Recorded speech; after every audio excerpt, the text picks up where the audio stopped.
episode of PJ and the Beard, we're going to take a look at an amp.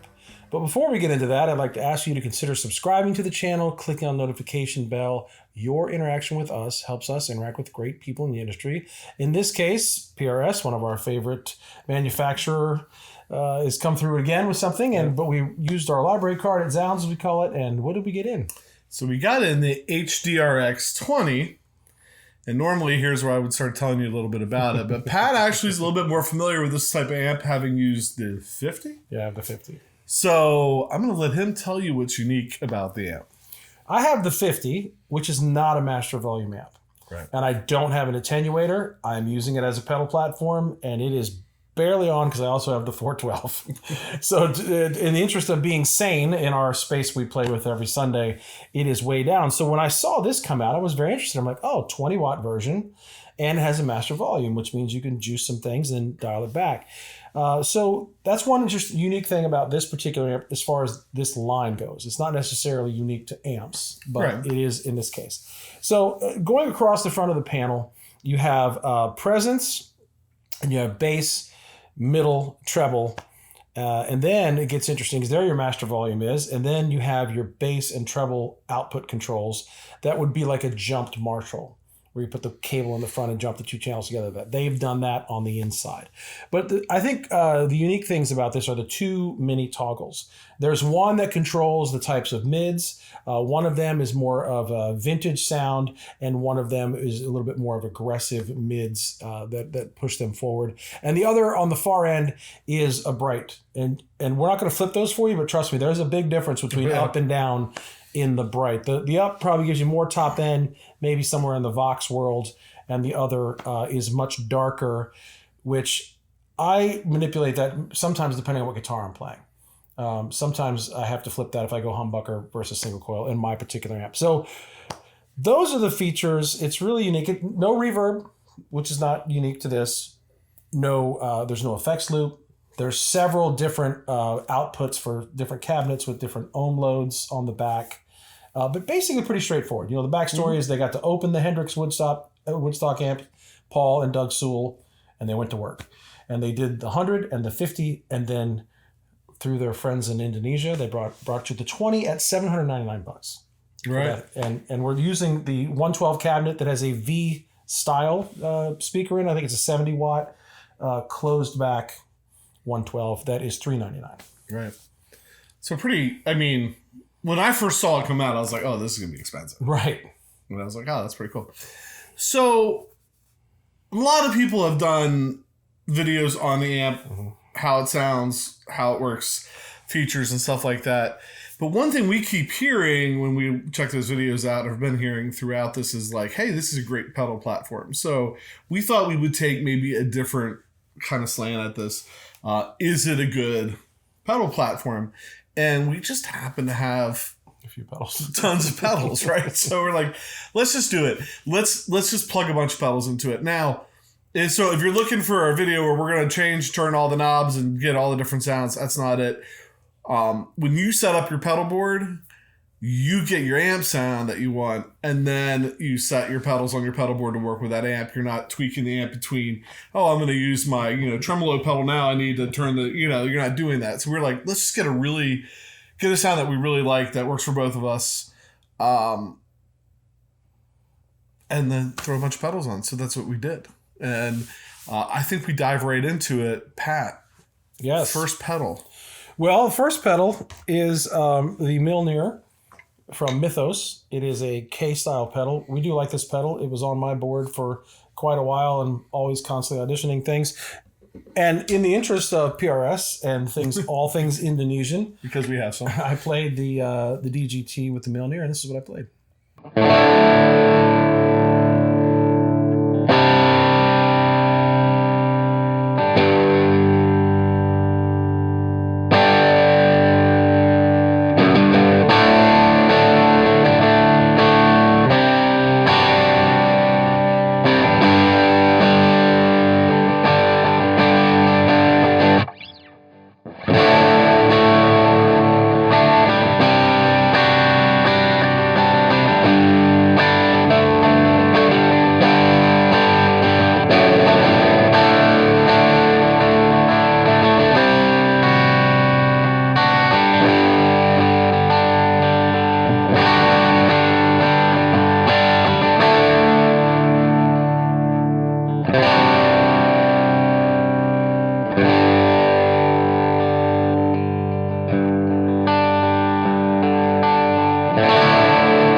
first pedal, I stuck with the DGT from PRS, of course, and I pulled out the LPD 55, which is, even though it's blue, it's a tweed style pedal.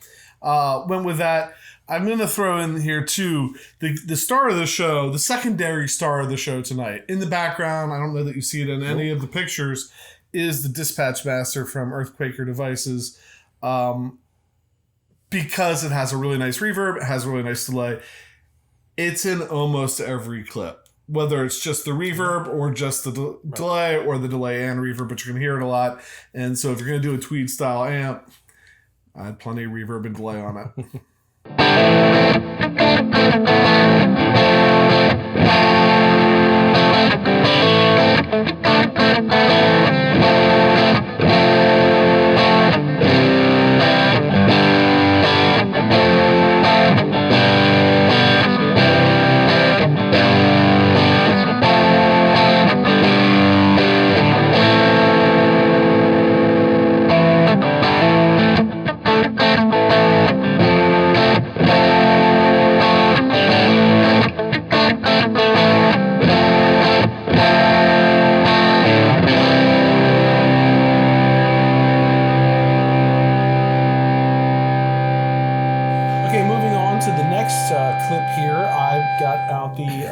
McCarty 594 SE that we have on loan from Zzounds, and I use the MXR Microchorus, the one knob wonder, and I paired it with the Barber Direct Drive B Custom version 1 Direct Drive, correct? I'm looking at you because it's yours. He gave it to me. It was a challenge. Can you do a version 1 and a B Custom?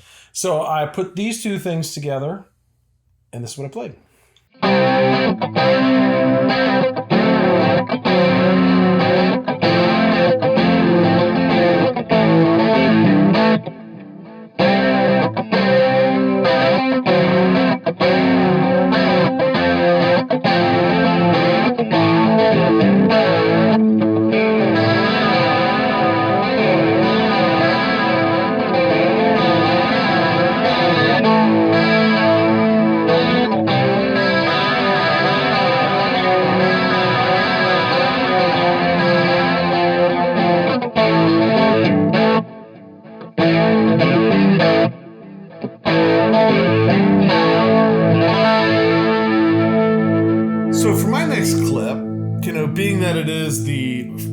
PRS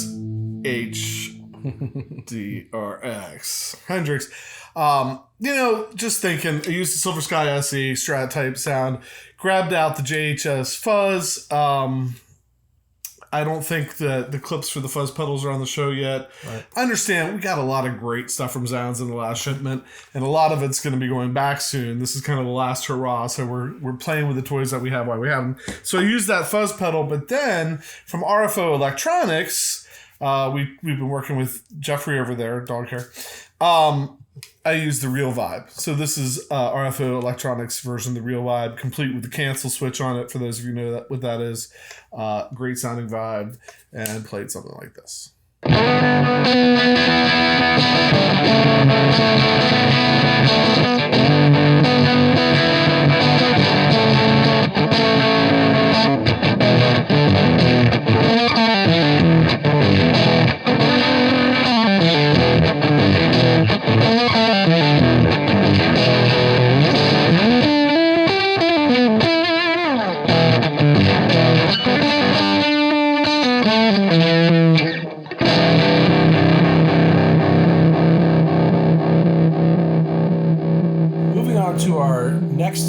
As you know, we've done series on our channel, and we did that Leslie sound. So I picked the RotoSPIN from DLS Effects. I grabbed the Silver Sky. And just to let you know, there's a couple clips. We didn't give you a true clean reference, but I think when we use just a single modulation pedal, you get an idea of what the tone of the amp is.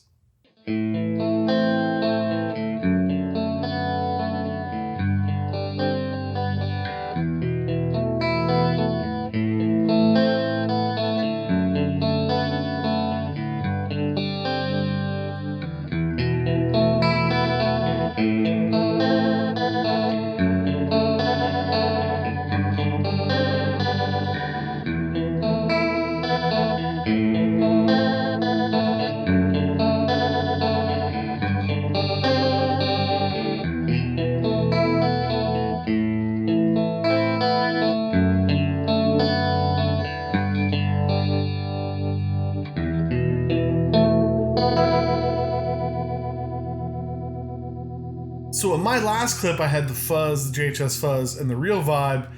I like that, but man, the Real Vibe really sounded nice just on its own into the amp, straight in it, because you could hear the amp a little bit more with the Silver Sky SE. So I just did another clip just using just the Real Vibe.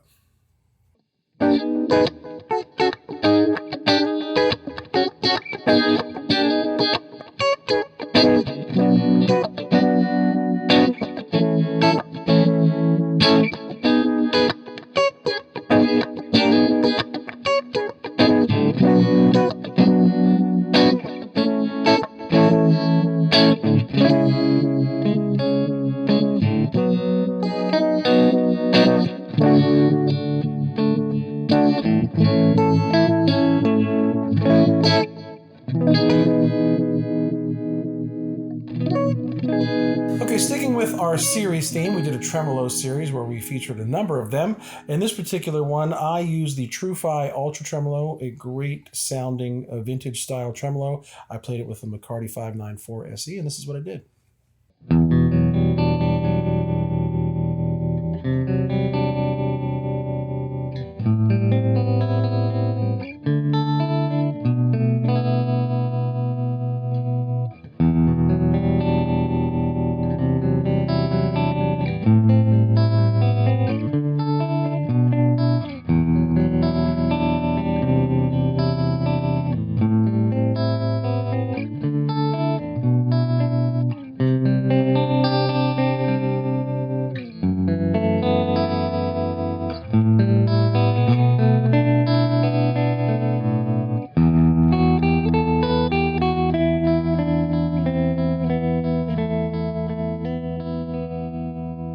So back to the gold top for me. I just always wanted a gold top. Now we have one. So, I went to the envelope filter next. You know, new amp, guitar we haven't used a whole lot. Sometimes you want to take a piece of you want to try and take a piece of the equation out. Right. Something you're familiar with. So I went to the Rubber Chicken from LovePedal, one of my favorite envelope filters of all time. And here we go.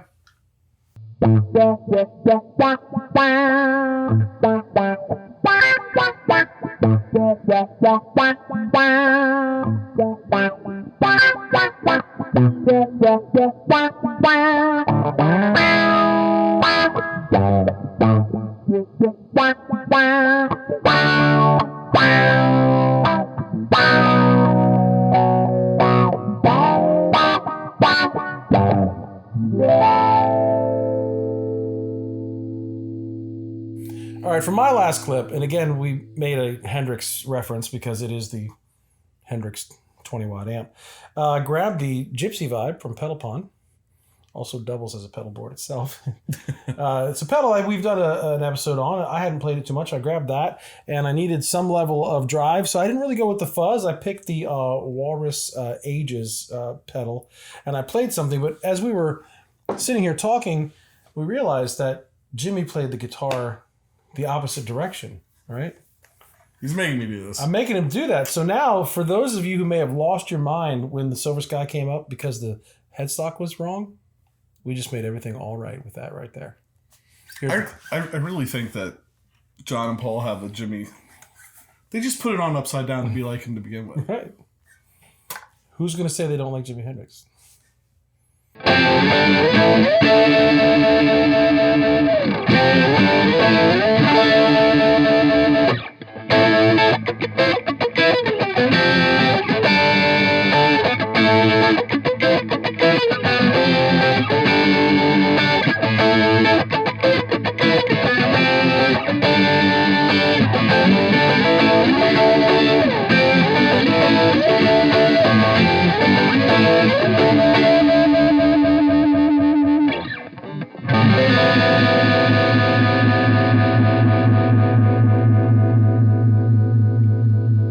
For my last clip, I went with the JHS Phaser, wanted to pull a Phaser in here, and something kind of funky. And I kind of admit, typically I'd probably grab the Silver Sky or Strat type guitar for that.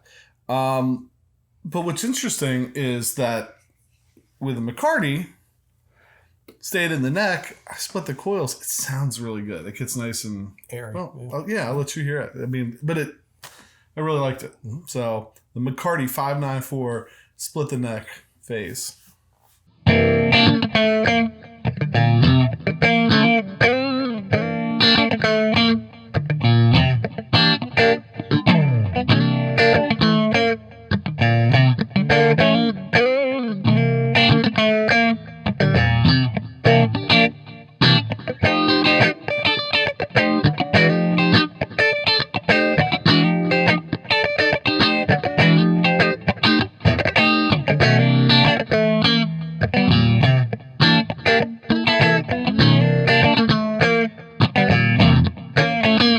So those were all of the clips we decided to do to try out this amp and put it through its paces as far as pedals that we would normally use.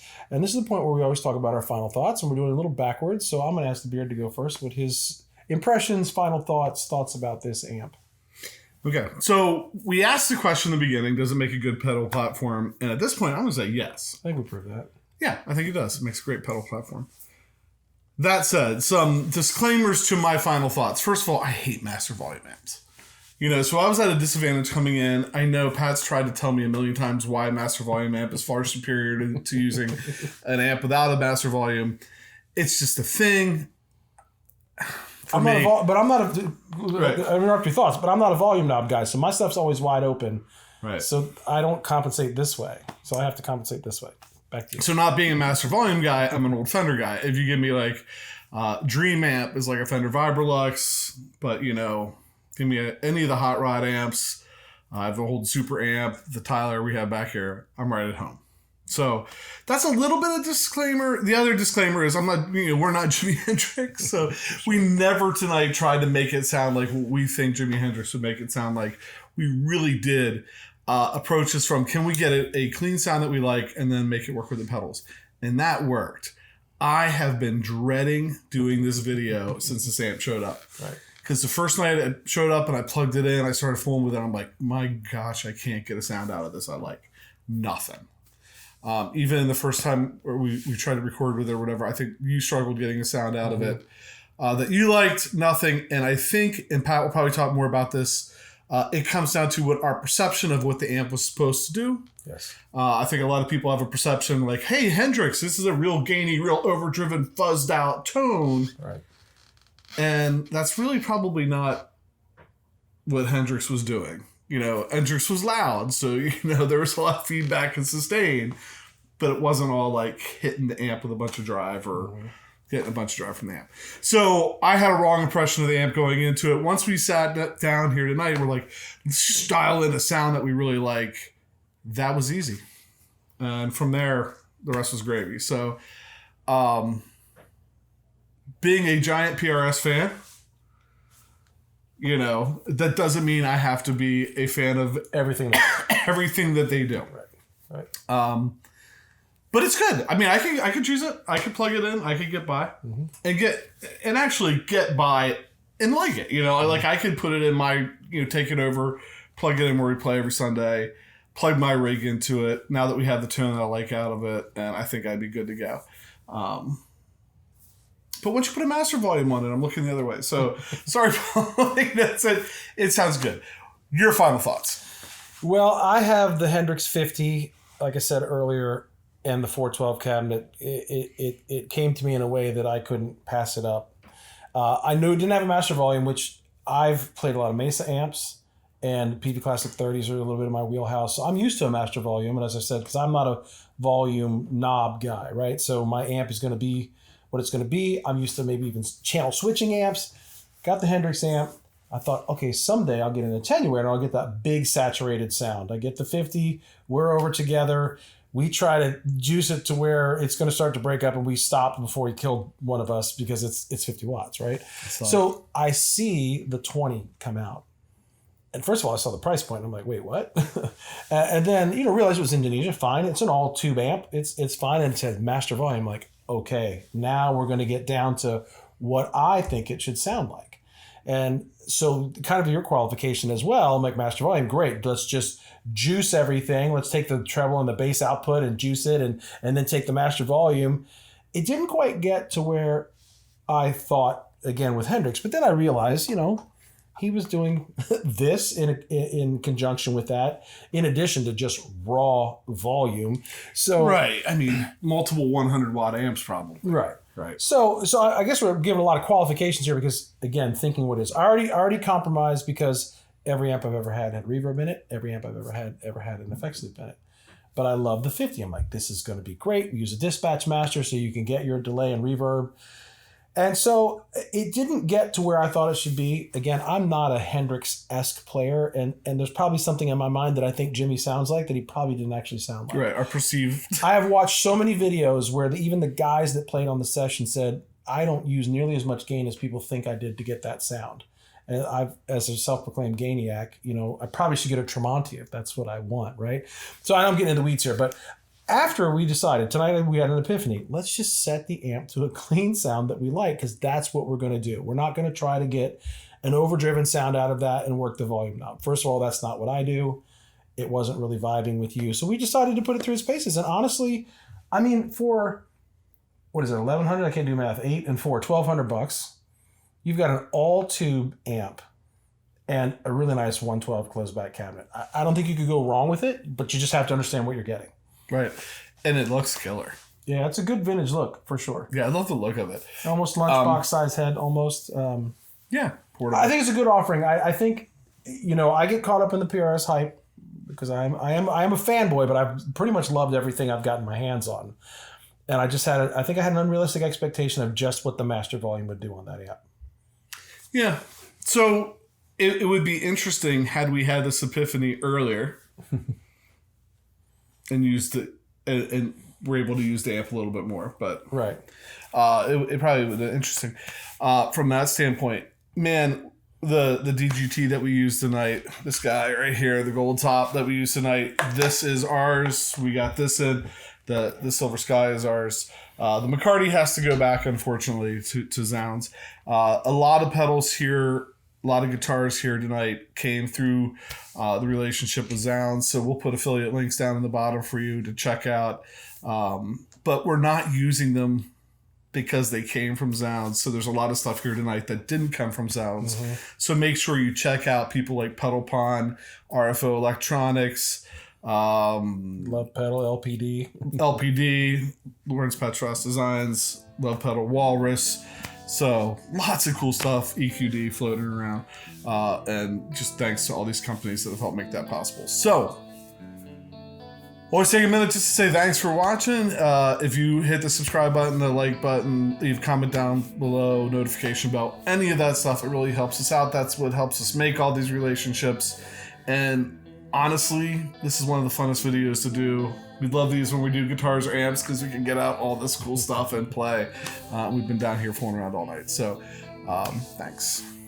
With that, I'm PJ on behalf of the Beard, reminding no matter what you hear, you never have too much gear.